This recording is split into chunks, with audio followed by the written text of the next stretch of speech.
I always tended to be an outdoorsy kid. Going on campouts monthly with my Cub Scout and Boy Scout troops really shaped me into the person I am. Unfortunately, it also somewhat numbed me to the beauty of nature, because it became such a norm to hike and see waterfalls, sunrises, sunsets, and even meteor showers.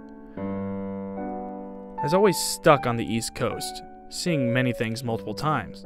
So after a while, I just stopped caring about the views and just did all this stuff to hang out with my friends.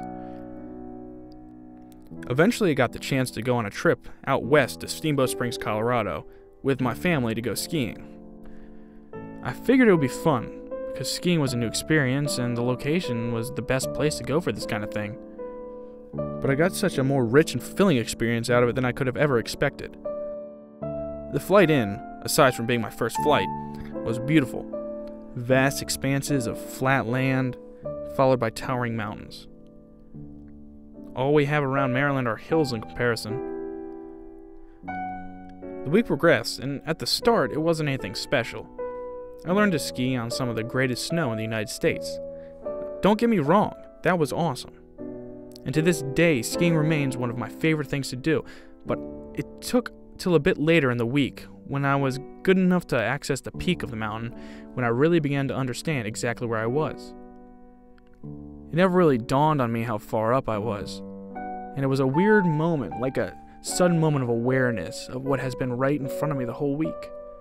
I found myself standing at the top of a ski lift, just staring off into the distance, observing the other massive untamed mountains. The week came to a close, but I wasn't the same. But I wasn't incredibly different either. More than anything, it restored the love of nature I once had, something that I lost long ago. I finally had a definition of beauty, a word that really seemed to elude me until then. I've returned twice to the Rocky Mountains, both times in Montana, even snowmobiling through Yellowstone, and every time I'm taken aback by the purity of the land. It's something you really got to see, and I'm positive I'll go out there again.